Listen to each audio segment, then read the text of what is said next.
My golden child sister stole my dad's credit card and spent $20,000 at the mall. She is now refusing to pay her private school to Eva. My sister was born 3 minutes after I was delivered, and we had many similarities growing up except for the fact that she was the golden child. Turns out, my parents were told that the chances of the second baby surviving were low and that my sister would most likely not make it. So when she survived, my parents called her the chosen one. We obviously shared birthdays, but I never expected to share the same cake, especially because our dad owned a successful business.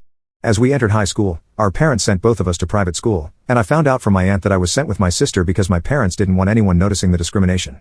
It was obvious to everyone anyway, but they thought no one knew.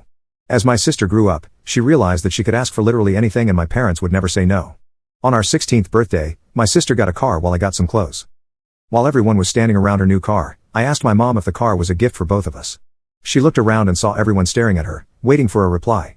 She then said, "Yes, of course," sweaty, extra loud so everyone could hear. My sister heard my mom, and she threw a tantrum in front of everyone.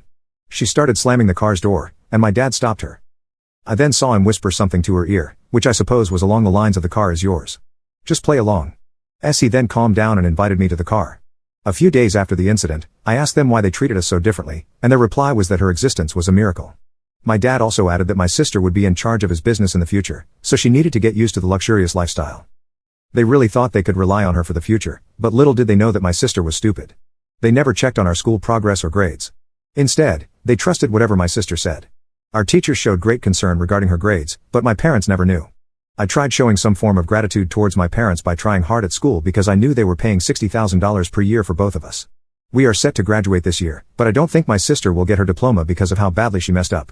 A few weeks ago, my sister was out with her rich friends when one of them started showing off her watch collection. My sister was never into watches, but at the same time, she hated it when someone had something she didn't. She talked to some more of her friends about watches, and according to her, she was peer pressured into buying a watch. She was in no position to buy a watch because she didn't work. And even though we attended private school, I'm sure my parents would never buy a luxurious watch. Conveniently for her, my parents were leaving for a week and left us money until they came back. My parents probably gave us $150 for the week, and for some reason, this was not enough for my sister. She told me that she knew where dad kept his credit cards and asked me if she should borrow one. I told her not to, but if she wanted to, then she should ask dad. She refused and said, "What's the worst that can happen?" I shrugged and told her not to do it, but at the same time to keep me out of her troubles. After 10 minutes, I heard my sister scream, "I got it," and I instantly knew that Sp was up to no good.